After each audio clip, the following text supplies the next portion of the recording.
শ্বাসকষ্টসহ বিভিন্ন জটিলতা নিয়ে গত ২৩ নভেম্বর এবারকেয়ার হাসপাতালে ভর্তি হন বিএনপির চেয়ারপারসন বেগম খালেদা জিয়া।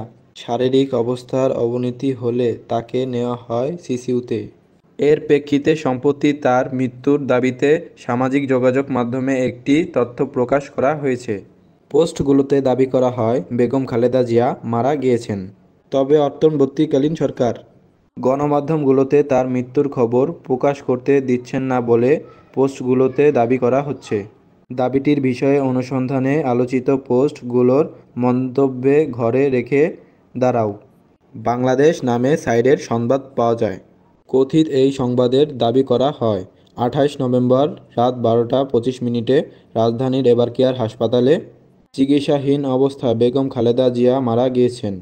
হাসপাতালের এক কর্মকর্তা বরাতে তার মৃত্যুর বিষয়টি নিশ্চিত দিয়েছেন বলে প্রতিবেদনটিতে দাবি করা হয়।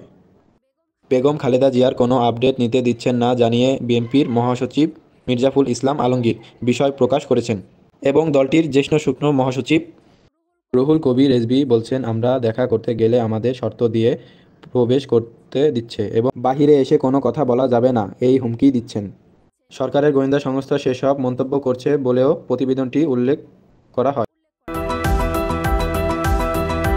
রিউমার স্ক্যানার টিমের অনুসন্ধানে জানা যায় খালেদা জিয়ার মৃত্যু হয়েছে শীর্ষক দাবিটি সঠিক নয় এবং এ সংক্রান্ত সংবাদ প্রকাশে সরকারের বাধা প্রদানের দাবি অবান্তর। প্রকৃতপক্ষে কোনো তথ্য প্রমাণ ছাড়াই এই ভুয়া দাবিগুলো প্রচার করা হয়েছে। তবে শেষ খবর পাওয়া পর্যন্ত হাসপাতালে চিকিৎসাধীন বিএনপি চেয়ারপারসন খালেদা জিয়াকে স্পেশাল কেয়ারে রাখা হয়েছে। তার চিকিৎসার জন্য বিদেশি বিশেষজ্ঞ চিকিৎসকরা এরই মধ্যে ঢাকায় এসেছেন।